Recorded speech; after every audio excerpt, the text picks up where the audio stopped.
Okay, good afternoon, everybody. I think we should get started. Hopefully, some more people will start trickling in. My name is Sumodu Atapattu, and I'm from the University of Wisconsin Law School. It's a real pleasure to be here. So, welcome to the panel on climate refugees.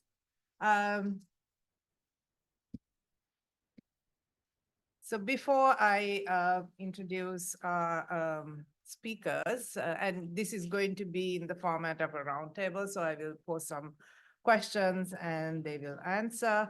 I want to place the discussion in context. So what are we talking about? What is the severity of the problem and what are the legal aspects? So as some of you may know, the very first report of the Intergovernmental Panel on Climate Change said the greatest single impact of climate change would be on human migration. And this was in 1990.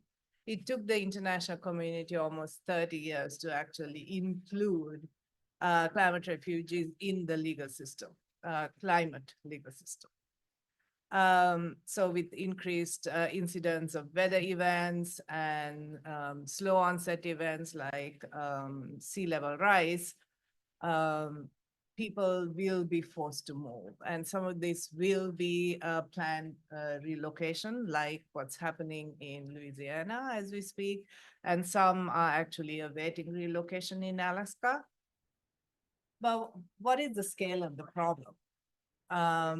We don't really know because climate change is not the only reason why people move. But the numbers are in the millions. Some have said it'll be between 20 to 200 million. Some have put this number at 1 billion, 20 to 20 million by 2030. And that's not very far away, right? So whatever the number is, it will be in the millions. And people are already moving.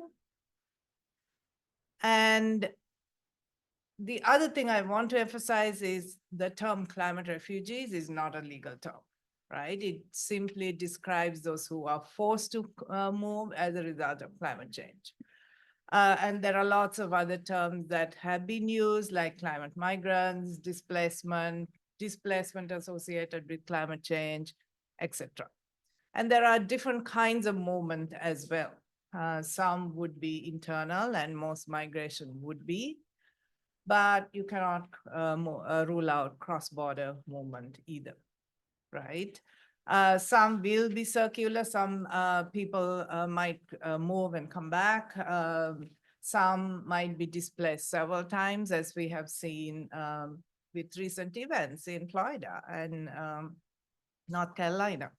There will be planned relocation, as I mentioned, and small island states is a special example where planned relocation will have to be carried out. That doesn't mean people won't move before that. And some also refer to voluntary movement. I don't know if people are forced to move before there is a particular catastrophe, whether it will be considered as voluntary, but then there will be forced displacement as well. So many refer to climate migration as a form of adaptation, although it's an extreme one, obviously.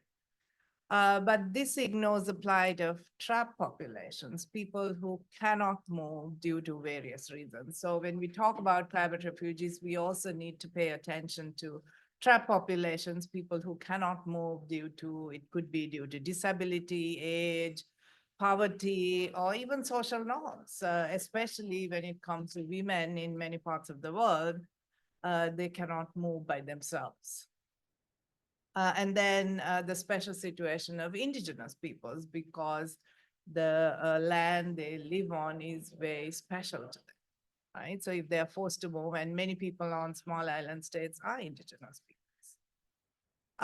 So I mentioned the fact that climate refugees is not a legal term, and there's no legal framework to govern them if they are forced to move across international borders. So as you know, the Geneva Convention on Refugees applies only to political refugees, and you have to establish persecution based on the factors that are identified in the Geneva Convention. So it's obvious that climate refugees won't fall within that definition, but there are some interesting legal developments. The Tetiora decision by the Human Rights Committee, for example, recognized that in extreme situations, climate change could pose a serious threat to life that would trigger the application of the non-refoulement principle under human rights law. This was the first time that one of the treaty bodies recognized the phenomenon of climate refugees, and this recognition about the triggering of the application of the non-refoulement principle is a big deal, a very important step forward. So, having said that context, we have a very esteemed panel of speakers today. I will let them introduce themselves, but we have Professor Rebecca Bradspies from CUNY, New York, Professor Maya Prabhu from Yale Law School, Professor Achinte Vitanage from Pace University, and Dr. Freya Dowdy-Wagner from GNHRI and Abila. You have seen her running around the building, being very busy organizing the event.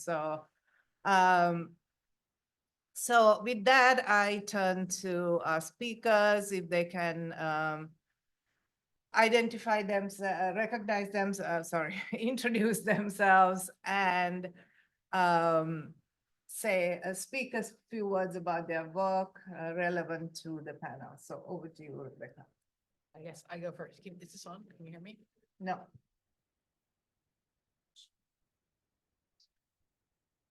Okay, is that working?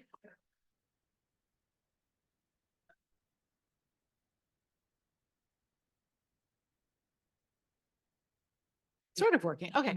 Hi, everybody. I'm Rebecca Bradspies. I'm a professor here in New York at CUNY School of Law, where I run the Center for Urban Environmental Reform. And my work is really focused on the domestic sphere more than the international sphere these days. I spent a lot of time thinking about what do human rights concepts look like within the United States, where we don't really talk in terms of human rights. We don't formulate things in terms of human rights, yet we're grappling with the same challenges. And particularly here in New York, where in 2022, we added a right to our constitution, to our state constitution, that everyone has the right to clean air, clean water, and a healthful environment.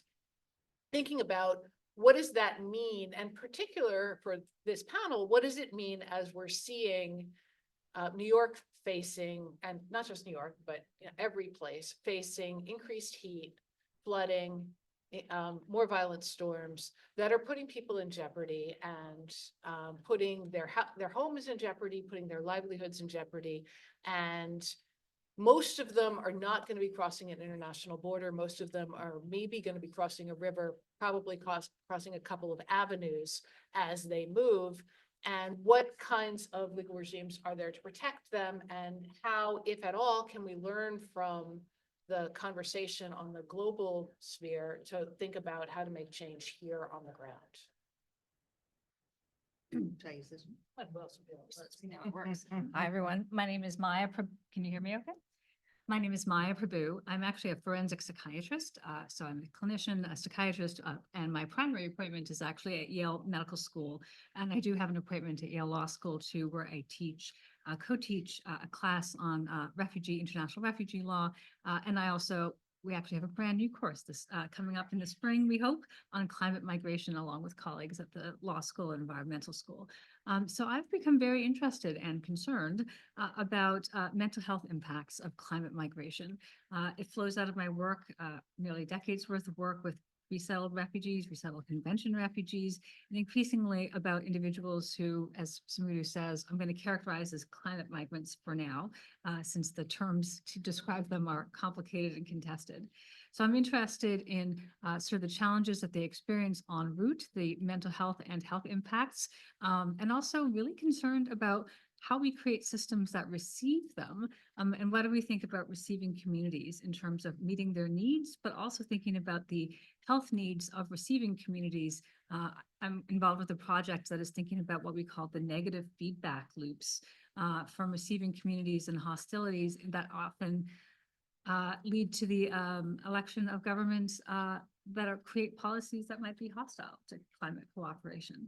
I'm also restarting some projects around climate resilient healthcare systems, because as we'll talk more about, climate change doesn't just happen elsewhere, it happens increasingly close to home, and our healthcare systems are going to be at risk. We have seen that in numerous hurricanes.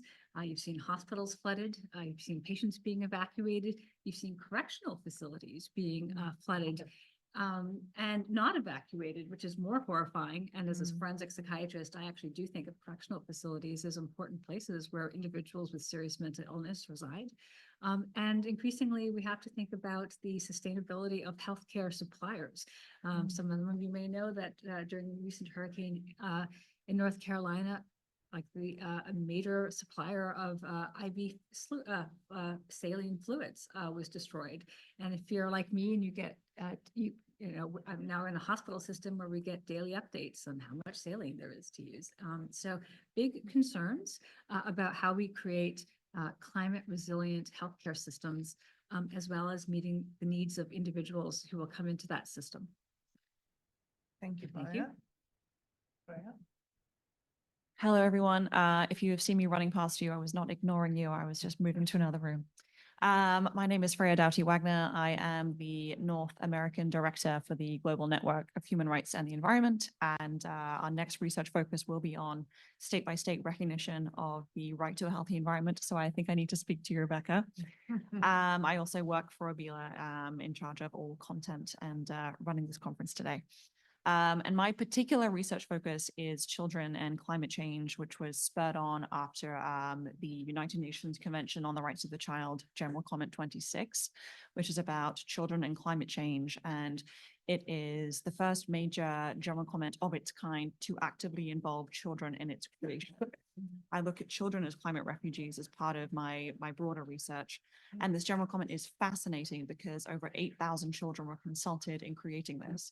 Over 8,000 children had their voices heard from over hundreds of languages by different charities to include them and incorporate them, because children are petrified of the impacts of climate change, and they are unfortunately deeply aware of it, especially in places where, like Vanuatu, which had cyclone after cyclone, and their schools have been physically washed away. So they are not just refugees having to leave their country or leave their nation. They are having everything decimated in the process. I also look at children as climate litigants, as the phrase that has dominated the space of agents of change, because again, children are so vehemently disgusted and aware of the impacts of climate change, and they are fearful for their futures and the fact that adults seemingly are not doing enough to protect their futures and their inevitable future for many of them as a climate refugee. Okay, hi, good afternoon, everyone. My name is Achinti Vitanage. I am a professor at the Elizabeth Hobbs School of Law at Pace University, which is in New York here. I also direct the environmental law program. My specific area is international environmental law, kind of writ large. So you will find that my scholarship kind of goes in many directions, from oceans law to climate change law. And in particular, for this particular forum, I'm coming from the context of gender-based violence in the context of climate change. I came to this topic because I've been very heavily involved with the IUCN, partly through my university. We have a very strong relationship with them as a member organization of the IUCN. For those who don't know, IUCN, International Union for the Conservation of Nature, it's a really large network of NGO states and various organizations that come together on the concept over the focus of environmental conservation. And so I was involved with IUCN, and a really recent report that came out that looked at the intersections between gender-based violence and environmental linkages was quite phenomenal. And I was really intrigued by how international climate change law, and maybe even international environmental law as well, might respond to some of those situations that are cropping up where we're having this intersection. And that's really how I came to this topic. I think it's in the CLE materials, but there's an article that I wrote which focuses specifically on that, looking at those intersections. And I'm also happy to go into that in a bit more detail right now, later on. Thank you. You can keep the mic. Next question. Sure is to thing. you. All right. Okay, you mentioned the CEDAW and gender-based violence. Could you please elaborate on that? And what role do you think that climate law can play in relation to gender-based violence? Okay, sure. So I think before I kind of jump into CEDAW, I probably should give you a little bit of a precursor into what gender-based violence looks like in the context of climate change, and in particular for climate change refugees. And I think even before I go into that, maybe you want to also know what gender-based violence means. Gender-based violence is actually not new to this forum. If you were here yesterday, you probably was there in the session on crimes against humanity. Gender-based violence is a concept that is being considered in these different forums as well. But in terms of what exactly is it, Sumudhu just mentioned CEDAW, which is the Committee on the Elimination, which is a convention on the elimination of all forms of discrimination against women. Now, the committee that's within that convention came out with a definition, and this was back in the 1990s. And the definition was gender-based violence refers to violence that is directed against a woman because she's a woman, or violence that affects women disproportionately. Now, of course, this is meant to be very encompassing in the sense that gender-based violence can arise in different situations, could be in the workplace, could be at home, could be in an educational institution or in government, but it can also extend to a very diverse range of acts, which you might not immediately think is gender-based violence, right? Of course, there's coercion and exploitation and things like that, which makes a lot of sense, but things also like childhood marriage is also forms within that context. Genital mutilation and other forms of harmful traditional mutilations can also obviously be included. So that definition was a CEDAW definition. It then kind of moved on during the UN Human Rights Council came out in 2014 to include a definition that was a bit more expansive. And it basically said any harmful act that is directed against individuals or groups of individuals on the basis of their gender. So you can imagine now it extends to not only just women, but it's also men, boys, and also transgender individuals or anyone who identifies with an alternate gender. So in this sense, so now you can kind of understand what gender-based violence means. Then we go into what does it mean in the climate refugee context. And if we talked it wasn't really quite mentioned yet, but more than half of the population who gets displaced tends to be women and children, women and girls as well, more often than not.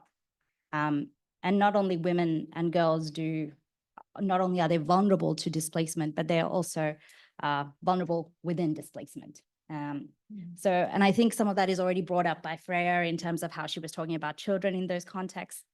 But if you think about climate change and what happens in those situations, you have folks who are being sent out into migration camps, right? A situation that arose in Lake Chad, in that region, which was affected by climate-related droughts, forcing regional conflict and displacement. This led to, you have refugee camps there. And one example is when a displaced woman had sought, as part of their food aid package, she said, can I please have access to condiments? And why condiments?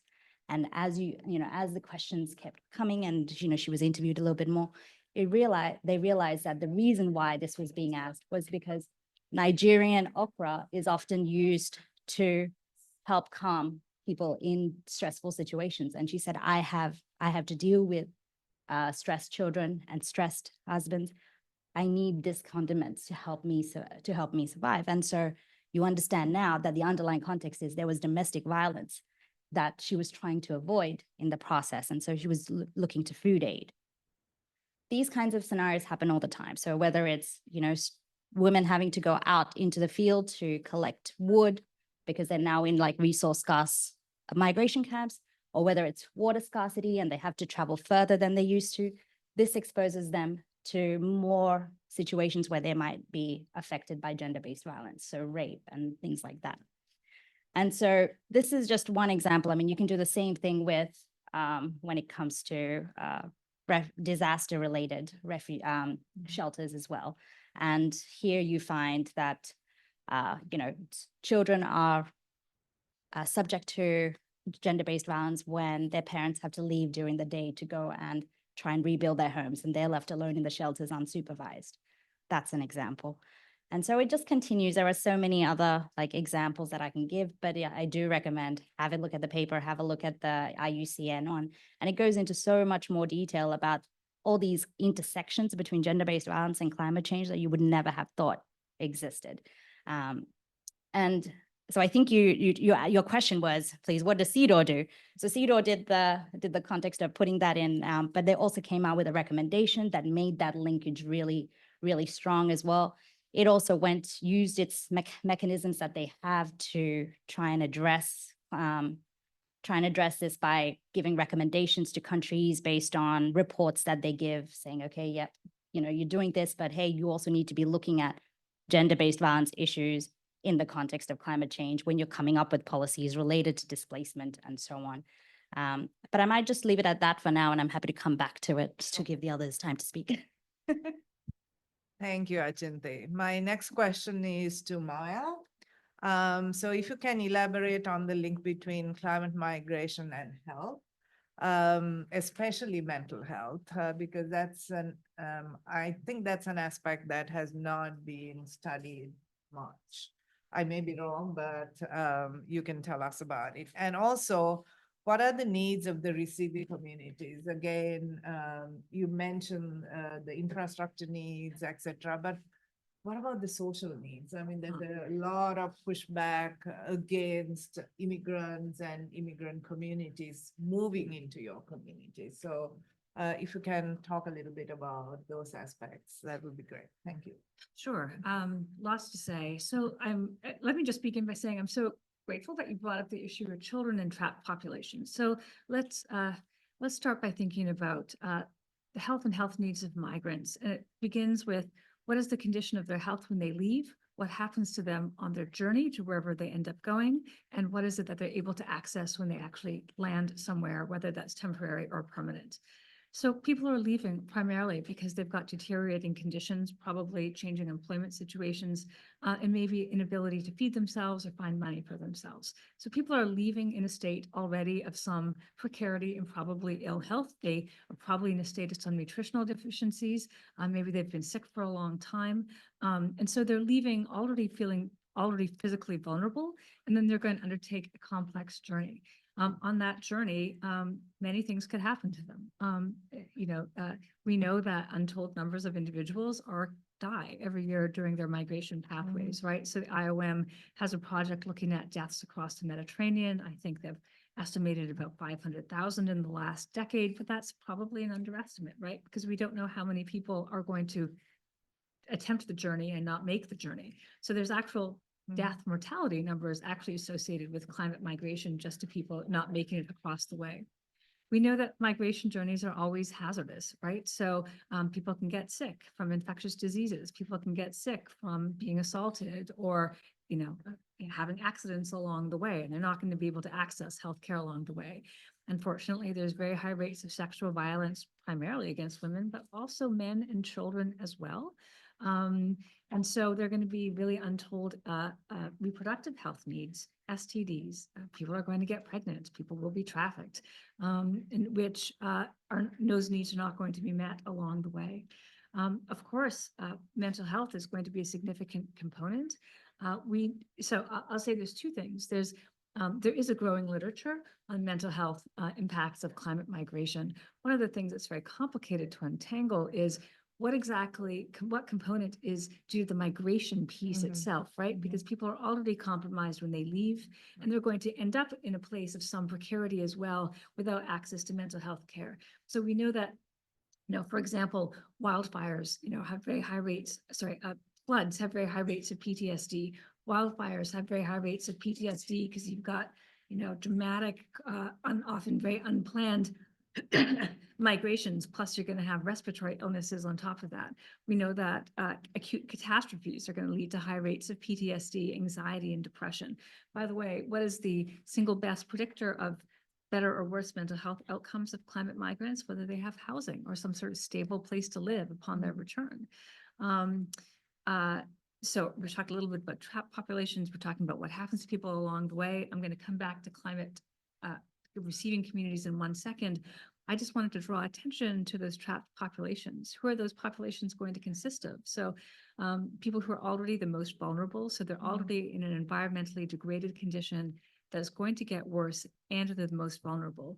What are they going to be susceptible to? They're going to be susceptible to heat. So we know that with higher heat comes higher mortality, cardiac events, stroke events. If you're a person with serious mental illness, schizophrenia, bipolar disease, severe depression, we know that that alone affects your thermal regulation. So you're actually more vulnerable to mortality, to death, and to illness just from having a serious mental illness and being in hotter climates. Well, when there is heat, there's lack of water.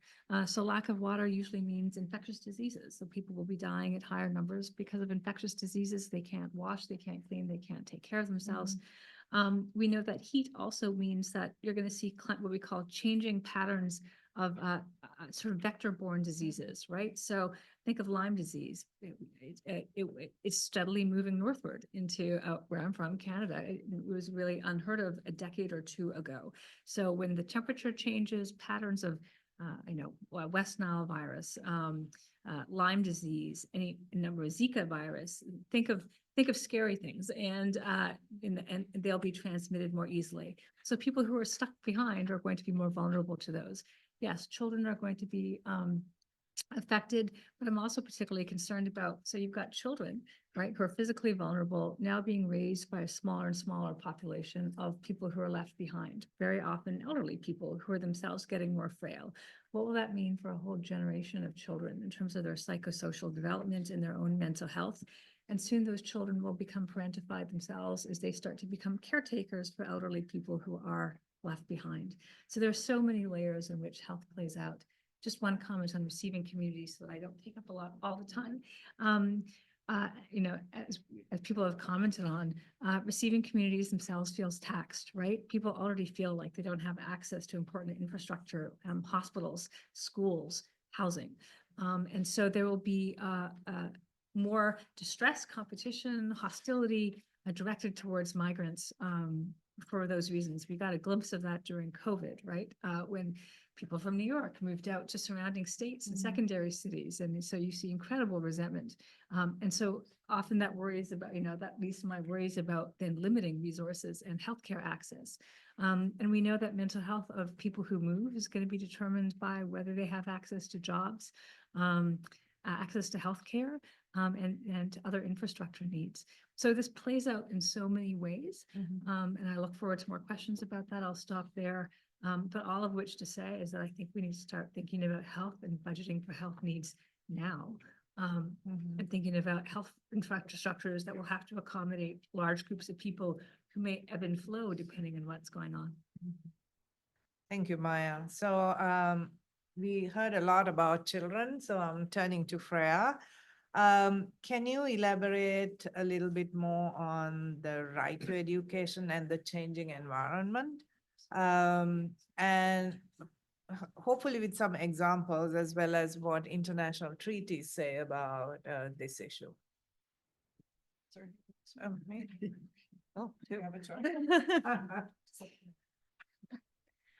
Thank you, Sumuru. First of all, I would just like to thank Maya for everything you just said, because I have found in my research for climate change in children that the law is deeply lacking, and everything I've tried to fill the gaps with is from health literature.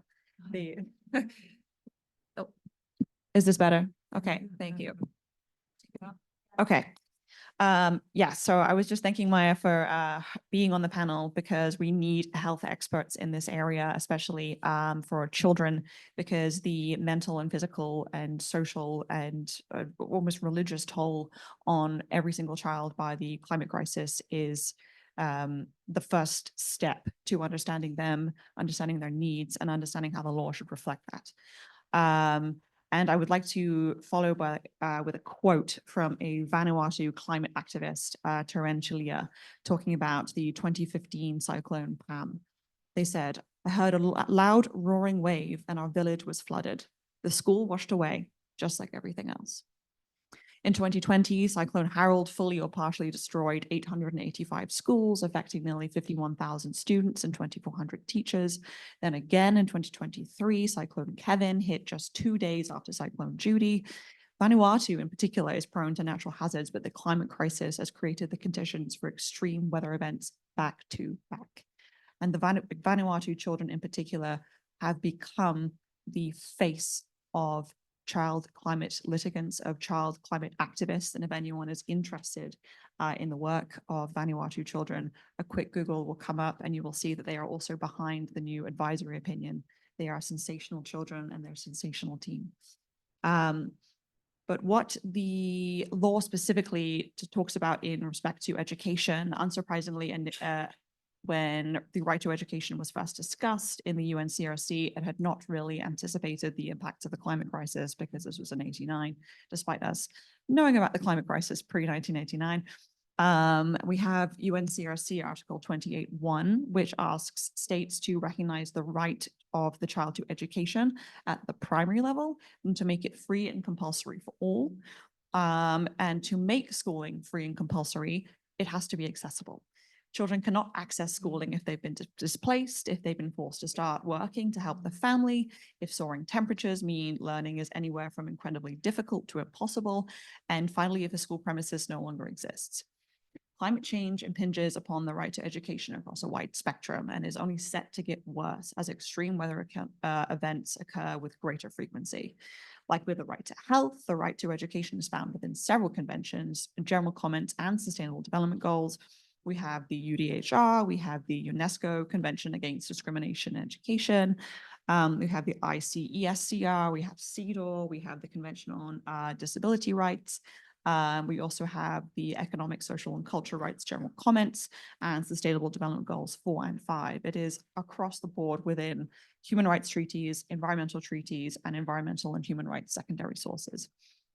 And the first place I looked at when looking at the right to education was the UDHR, with Article 26.1 says that everyone has the right to education. Education shall be free, at least in the elementary and fundamental stages. Elementary education shall be compulsory. Of course, the UDHR is not binding, but has incredible influence. And it is the first declaration containing a universal positive right to education, a right deeply affected by climate change. Making education mandatory and accessible at the primary level is only practicable if children have access to educational facilities. And there, unfortunately, is not enough global data yet to quantify the number of schools at risk of being destroyed by extreme weather events, but what is known is incredibly alarming. With every extreme weather event, the right to education is threatened. We have small island developing states and low-lying nations are most at risk. We had in 2019, Cyclone Idai hit Mozambique, damaging more than 3,400 classrooms and disrupting the education of over 305,000 children. In 2017, Cyclone Inawo fully or partially destroyed 4,000 classrooms in Madagascar, leaving more than 100,000 with no school to attend. And then again in 2022, Madagascar was hit with another cyclone, causing another 10,000 children to go without schooling. Even locally, domestically, in 2005, Hurricane Katrina fully or partially destroyed 110 of the 126 public schools in New Orleans, and yet that was not treated like it was a climate issue. The city only finished its final Katrina-related school rebuilding in March 2023. Hurricane Maria caused so much damage to Puerto Rico in 2017 that 250 of its 1,100 public schools shut permanently. There is so many other sources I can go into. How am I doing for time? You're good. Okay, excellent. Thank you. The second source I would turn to would be the UNESCO Convention Against Discrimination in Education, as it is the first international instrument to bindingly extensively cover the right to education.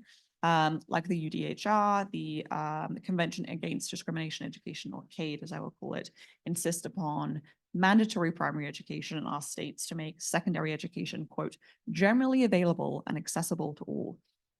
The crux of the UNESCO Convention, this one, is to prevent discrimination in education on any basis, including sex. It stipulates that discrimination includes any distinction, exclusion, limitation, or preference, which, being based on sex, has the purpose or effect of nullifying or impairing equality of treatment in education, and in particular, of depriving any person or group or persons access to education. This is definitely something you would be interested in Chinthi. I'm sure you've already researched. But as you know, girl children are taken out of school at far greater rates than boys. When families experience the detrimental impacts of climate change, severe droughts plunge families into food security, insecurity crises. In 2011, for example, an extremely dry season in East Africa impacted over 13 million people. Many families then married off their daughters in return for livestock. With few alternatives left, girl children became currency. Droughts also mean traveling longer distances to fetch water, a household task primarily designated to girl children. And when Botswana experienced soaring dry temperatures, 70% of the children who dropped out were girls, and 56% of these girls reported traveling further than usual to fetch water, taking even more time away from school.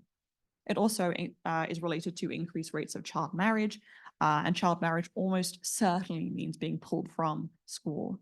Quote, once married, a girl is very unlikely to remain in or return to school. Girl brides are expected to take on the majority of all of the household duties at birth and raise children. Between the stigma, gender norms, and a lack of free time, maintaining or returning to education is virtually impossible.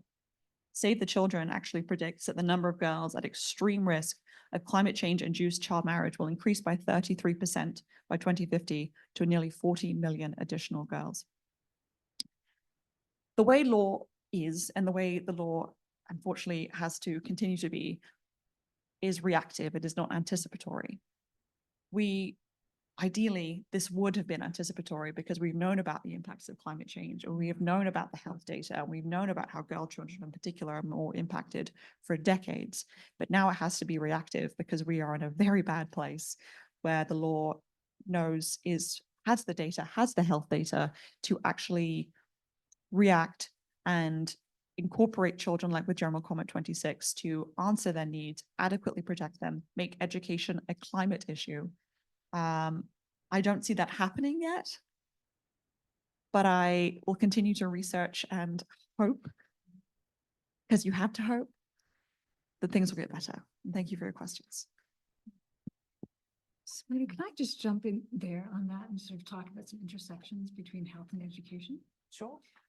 You know, there's a danger that we tend to compartmentalize, right? Access to healthcare, access to mental health, right? Access to education as they're separate, but they're not siloed.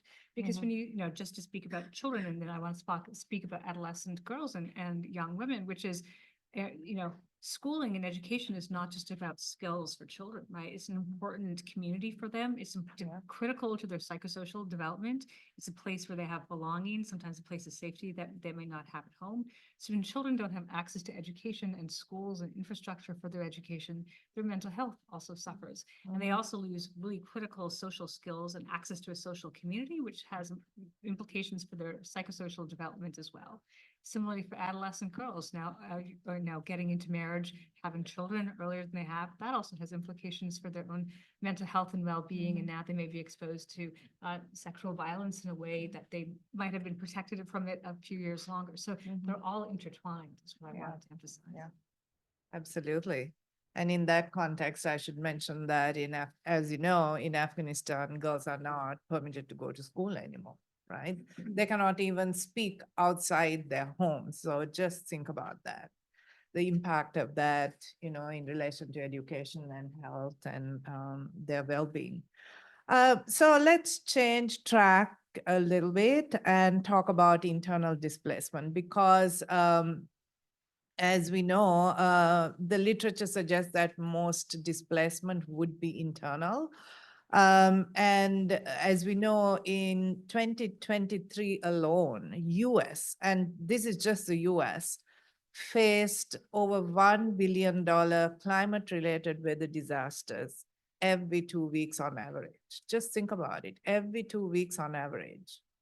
And a country like us can bounce back from these weather events. I mean, I'm not even talking about the human toll, right? Which is really sad. But just imagine the economic impact, right? And the World Bank has recognized that last year, over 117 million people were displaced by weather-related disasters globally, and most of this leads to internal displacement. So I'm turning to Rebecca to talk about internal displacement and what international law says about this, or whether it has anything to say about internal displacement at Well, all. that's easy. It says nothing, right? Internal displacement is invisible in international law. That's the domestic affair of states, and international law purports not to reach within the state. And internal displacement is typically viewed as an economic or development issue rather than a human rights issue, because what human rights does is it pierces the sovereignty of the state, and it says, your sovereignty does not include treating people in certain fashions or doing certain activities towards people, particularly discrete and insular minorities, who are the people who are on the front lines of climate change. And, Sumudhu says that the United States is obviously a very wealthy country. We have the capacity, the economic capacity, at least now, to respond to the continual climate hits that we're getting. But the fact is that the people who are on the front lines don't necessarily have that capacity. And that is, I think, one of the great challenges, right? There's no law preventing people from moving from Southeast Queens to higher ground. There's no police officer who's going to stop them and ask for their papers. They don't need special documentation to move from land that is flooded, that is, being continually flooded. We have huge problems with sunny day flooding, right? It's a new term for the fact that as the climate changes, you don't need to have storms to have floods. The people who live in those vulnerable places are the most vulnerable among us. If you look at where here in New York City, where the public housing is, the overwhelming majority of it is in flood zones. If you look at the land that was redlined, right, the land that was cut out of funding for development, what you see today, and by the way, I should clarify, the land was cut out of development in cities across the United States because of the racial composition of who lived there and nothing else. Right? It says very clearly on the maps, areas that are marked in red. Why? Too many Black people, too many Jews. Mostly too many Black people. That's the sort of the primary criteria for getting that designation. And what that designation meant was that houses within those zones were ineligible for federally insured mortgages, which basically made them unsaleable, made them valueless. What we see today is those are the areas that are the front lines of climate vulnerability. Those are the areas, and those populations are still predominantly people of color. What we see here in the United States, and what we see around the world, is that people of color are on the front lines of climate vulnerability. And while there may not be a law saying you can't move to higher ground, you don't need a law to keep people from moving, because economics will do that for you, and racial discrimination, both de jure and de facto, will do that for you.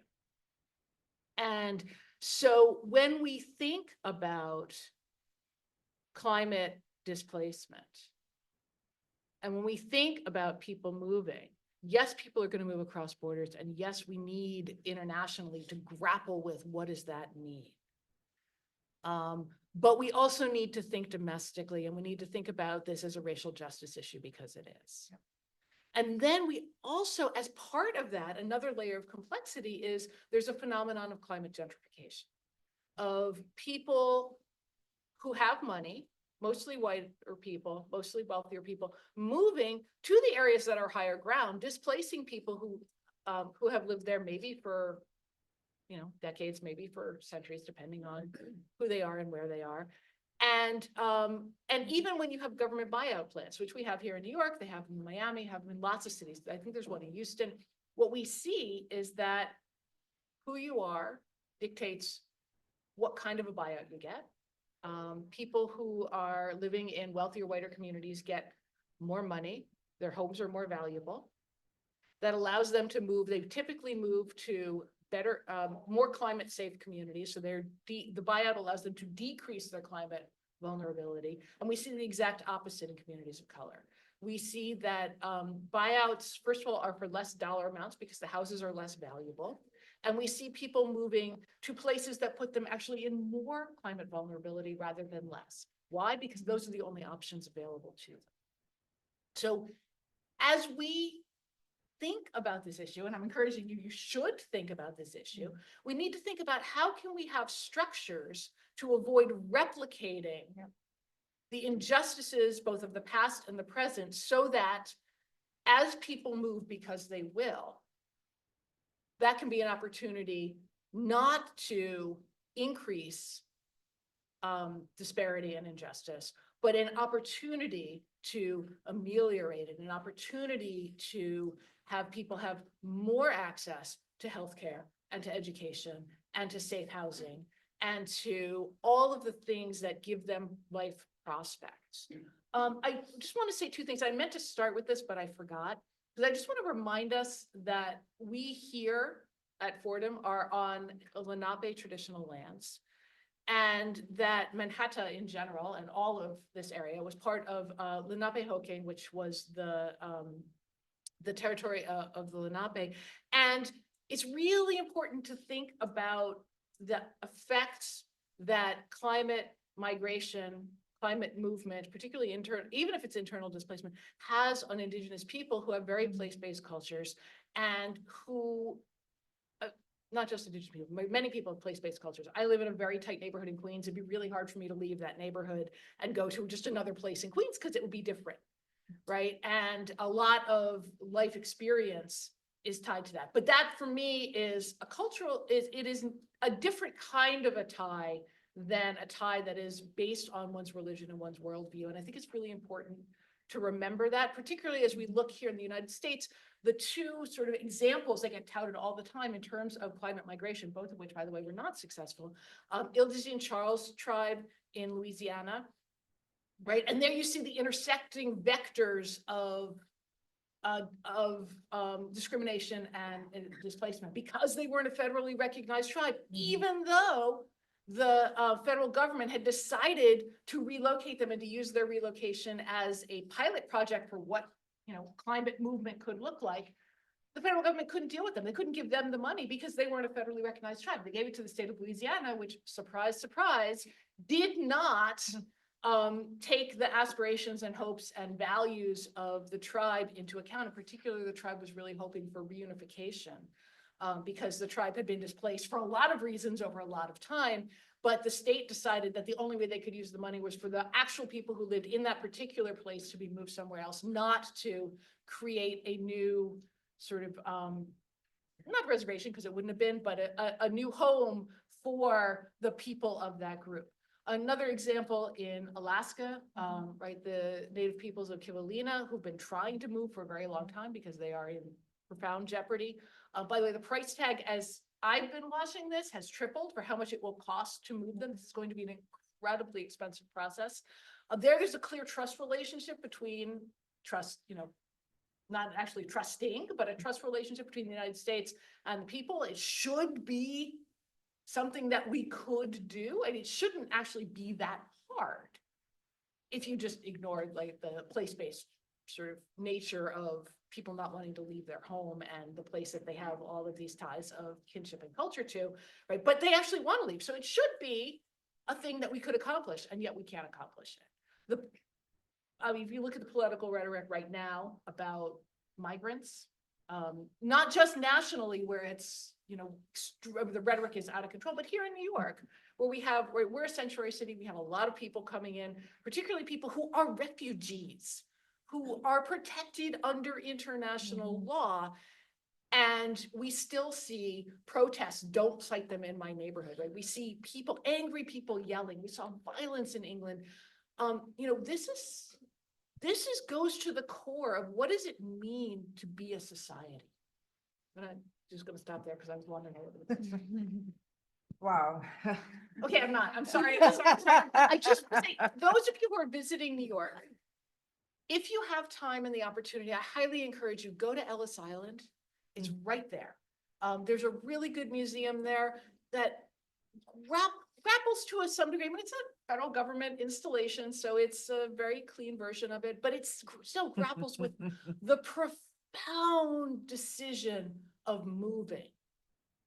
And, you know, the moving, it's only talking about voluntary migration for the most part. So it's not talking about the Middle Passage. It's talking about the flood of immigrants into the United States who came because of largely economic opportunity and to escape oppression.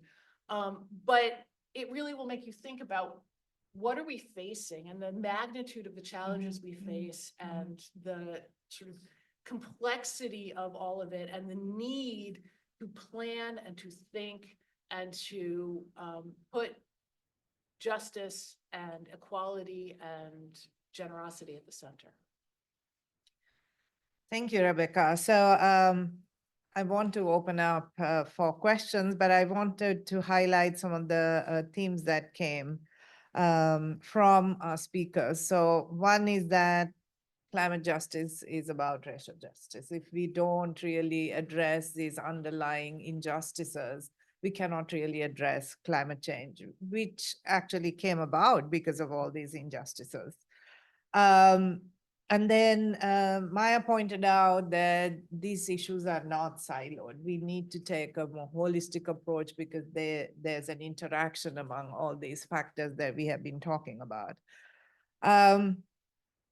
So with that, I think we'll open it up for questions, and then at the end, we'll ask each speaker to give a 2-minute sort of conclusion about what we talked about today. So let's take a round of questions and then ask the speakers to respond. If you don't mind introducing yourself. Thank you. Thank you, Alan Marks.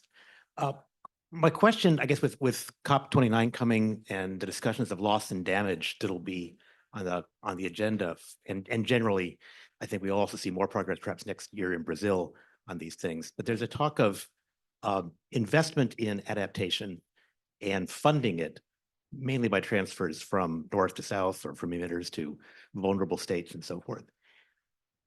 How much of that, as opposed to just investments in infrastructure in the built environment, how much of that is potentially available to assist with refugees?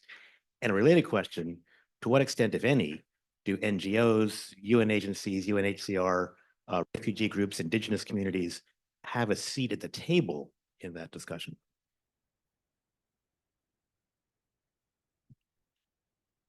Yeah, let's take a round of questions, maybe 3 or 4. Hi, my name is Rachel. I'm a recent graduate of the Fletcher School. And one of the things I've been looking into for the past year or so is mining host communities in Nigeria, specifically in the north, central, and southeast regions. And it kind of came up in the discussion around internal displacement. So in mining host communities, you have environmental degradation where the people who live there can't leave, but the corporations who are causing the degradation can leave. So what does it look like in international law to protect those communities? I'm also thinking there's like a transnational dimension to this because we had a case in the US, Kiobel versus v. Shell, where the US Supreme Court decided that Shell would not be held accountable for the human rights violations that had occurred. So with that precedent in mind, but then also the increasing effects of climate change, how do you think of these like state and transnational responsibilities in international law to protect vulnerable communities? Thank you.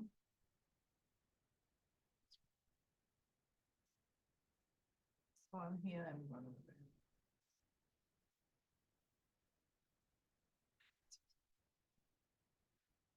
Hi, I'm Bowen from UCLA School of Law. I did my summer with the International Cooperation of the World Bank Group, measuring the environmental claims of the investments in emerging economies and the global south. So I really wondered the attribution of the climate refugee problems and what are the possible paths of building the causation links to address state responsibility, especially when it comes to the international spillovers, because only when we figure out this problem can we better address the climate refugee problems. But not just leaving it to international governmental organizations and NGOs and private sectors to do that, because I think we need more international cooperation on that. Since the current framework of using NDC as a way of addressing the carbon emission is non-binding and it's not enough, but it doesn't mean that when it's voluntary, it can be adjusted forever. So I really wonder what's the possible pathways to solve this. Thank you. Do you want to respond? We don't have responses, but there's a lot to say.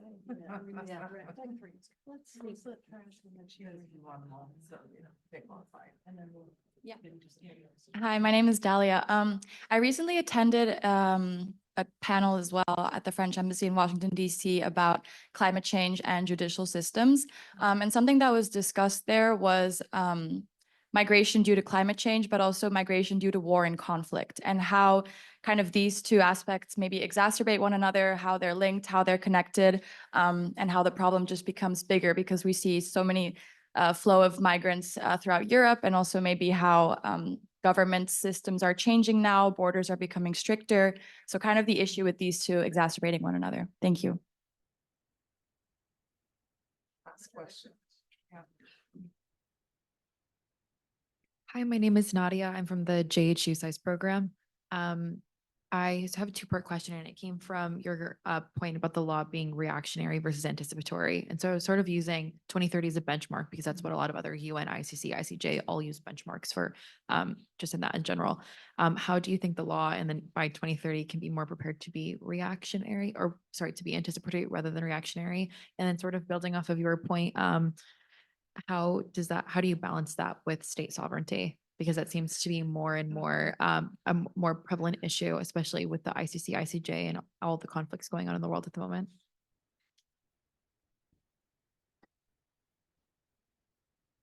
All right, lots of important and big picture questions as well. Achinti, would you like to start? I'm not going to try to answer all of those. I'm just going to pick a couple and go with it. So there was a question raised about mining host communities. I think something that might be really interesting for you to look at is there is an organization called the Initiative for Responsible Mining Assurance, or also known as IRMA. And they are a voluntary standard initiative, right? But, voluntary standard, it already raises criticisms. But I think, and cynicism, I suppose, too. But I think what's really interesting about IRMA's kind of style of going about it is that they include indigenous communities who are like mining host communities as well as part of the way that they build the standard in the first process, along with companies. And interestingly enough, a lot of their members are like like EV battery manufacturers or car companies that are using electric vehicles. And that's been a really interesting one because IRMA that standard has also been adopted by countries like Australia, and I think the US is also looking into it as well, to kind of to then force their companies to also be making sure that they're meeting these standards as well. It's not, the answer to it all, but I think it is one of those ways that you can be trying to address some of the issues that mining host communities face. With respect to, I think, NDCs, I thought this is actually a really nice way because I didn't actually get to some of the way international climate change law can try to address gender-based violence. I'm going to use an example of Samoa. So Samoa kind of ties into a lot of the same issues that Vanuatu faces in terms of their climate displacement problems, whether it be children, but also women and transgender people in terms of how they experience shelter, gender-based violence in shelters. But one of the interesting things about Samoa is that they use their NDCs, and they used also like the IUCN support for developing a climate change gender action plan. They looked at their own national security concerns, and they, of course, identified climate change as one of them, right? And national disasters as one, but they also identified gender-based violence and health. So linking back again with gender-based violence and health as one of their main national security concerns, one of 4, right? And so in doing that, they then made sure that their national policy required these kinds of considerations be put into place when it comes to how they deal with displacement issues, how like who is involved in the decision making, making sure that women who are on the ground dealing with these centers are also thinking about the mental health problems that arise and the gender-based violence issues, but also these other like intersecting issues. And it's interesting because it came up in the NDC. So the NDC is a really great pathway in which to, I know it means that it's also on individual states, but it also allows for this kind of creativity as well. And Samoa is not the only one. There's Fiji, I think, is also thinking, including that. And they're now using the Pacific Island states as a region to try and develop that as a coordinated group. So it's a way of actually putting it out there of how you can use NDCs in a really good way and to try and spur action. And I think part of our job should be also to elevate these kinds of really great ways of using NDCs to propel action. And that's where I see national climate change law can having a real benefit, even though it is non-binding, so to speak. Thank you, Achinti. Yeah, just to add to that, technically, the NDCs are not binding on the Paris Agreement, but a lot of states have developed policies and laws at the domestic level, which means that they have to fulfill those at least at the national level, right? So some good things can come out of these non-binding commitments, and a lot of people feel that this bottom-up approaches to international law is much better than having a least common denominator that's dictated by a top-down approach. Freya?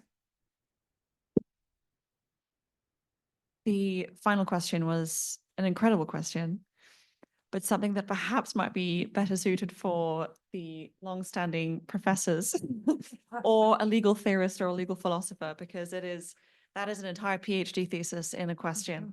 But I will happily discuss afterwards. But people who had asked about holding major emitters to account, you were talking about mining organizations, I would implore you to look at the recent success at the Inter-American Court, La Arroya in Peru. It took a very long time to get there, but so people who want an overview, in 2006, a small group of families in a small, in a Peruvian town tried to hold a smelting company to account for the toxic waste, for all the damage to their community, for the obvious health risks and damage to all of the everything that is intrinsic to their livelihood had been damaged by this smelting organization. And only earlier this year were they actually held to account, and there was a significant payout for the case. And for historically, for cases like this, I would argue it is not significant enough to actually be adequate loss and damage. But it's something that's very interesting and is kind of novel. So that's La Arroya versus Peru, if anyone is interested in that. And also, Can I just inject for 1 second about La Arroya? Because I think it's important context to understand that through a series of shell companies, the smelter in Peru is owned by one guy who lives on Long Island. And when we talk about sort of power and harm and who benefits and who bears the burdens, I think it's really important to recognize just how much the benefits are consolidated to a handful of individuals, most of whom live in the global north, while the burdens are borne by children, by families everywhere. Right, the guy also owns a Herculaneum facility, which is one of the most polluting facilities in the United States. But just wanted to add that. no, thank you. That's a good concluding overview of La Arroya and why it's an interesting case. And regarding the Sustainable Development Goals, I think maybe I'm too pessimistic. I don't think it is realistic that they will be successfully implemented in full by 2030. I think they are very aspirational in the way that major emitting states have utilized them. There was a very interesting research paper published by Neve Gori in Transnational Environmental, the TEL, is that Transnational Environmental Law? Yes. About actually successfully implementing the Sustainable Development Goals and using them as a tool for legal interpretation. It would not be fun for anyone here if I gave a rundown of the paper, but if anyone would like to read more about implementation of the SDGs, it's yeah, in the TEL. Maya? I think most of the questions, I think I'm going to defer to my full-time legal colleagues here, but I'll just sort of note the question about the relationship between conflict and climate change and the implications for climate migration.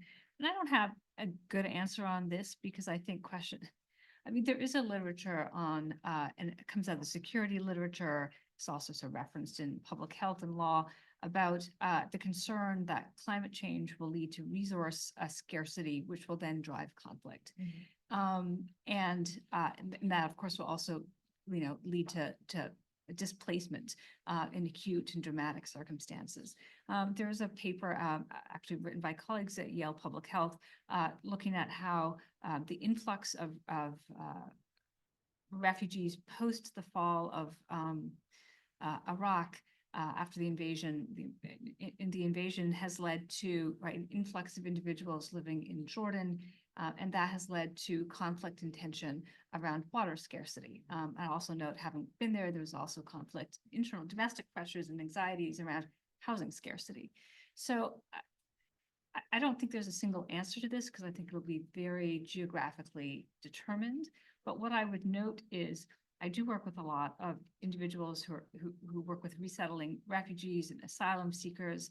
And the concern is that the sheer numbers of individuals who've been forced to flee because of conventional conflict, who might fall into the category of convention refugees, is so significant that it is overwhelming to any given country's immigration processing system, right?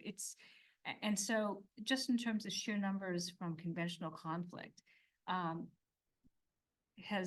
may already have made the convention refugee framework unsustainable and unworkable. And so what will that mean for coming to any kind of cooperation or consensus about how to create new instruments for climate displaced persons? And I think there's no serious discussion about reopening the convention to include climate migrants. So we're creating a situation in which there's barely, what are the circumstances under which we can create climate cooperation or come to any kind of consensus around how to address, what are the pathways domestically for a safe, orderly migration? So I would say that so I'm bringing up kind of a process issue, which is the systems are already taxed, right? The instruments are already taxed. There are few countries that can identify pathways for climate migrants because they're already overwhelmed by convention refugees or potential convention refugees. So again, if you have a legal solution, I'd be happy to hear it. But I think that is underscoring the tensions and the challenges of finding some sort of climate solution. So I guess I saw a theme in all of the questions that we were asked, and they really were asking about who are the actors?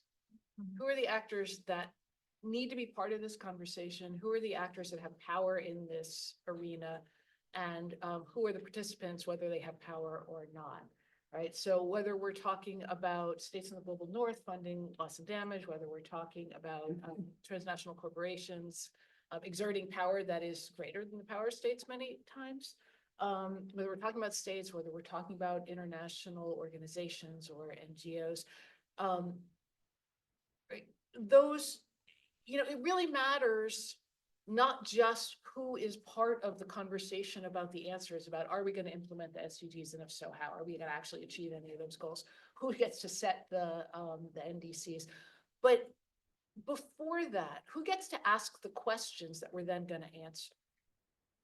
And that is, right, a place where international law and domestic law fails tremendously, because who gets to decide what the questions are that matter in society is very much in the hands of those with the most money, the most power, the most social capital, the most literal capital.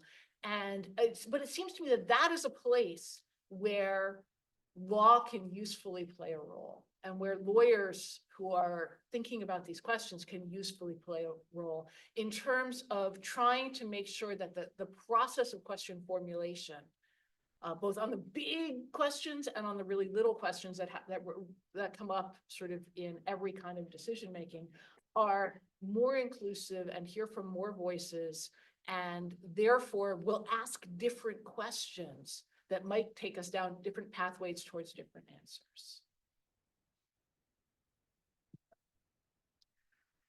Thank you so much to the panel. We actually, we have like 2 minutes. No, we don't. 1:15. Let's give a round of applause to our speakers.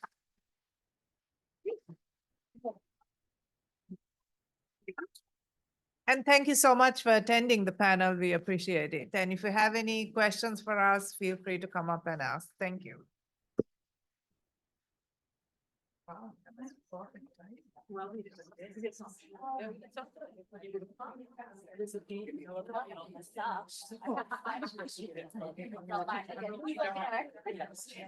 Really enjoyed it. I love your panel yesterday. I don't know, I have to say, like, and you were the panel yesterday, I know that.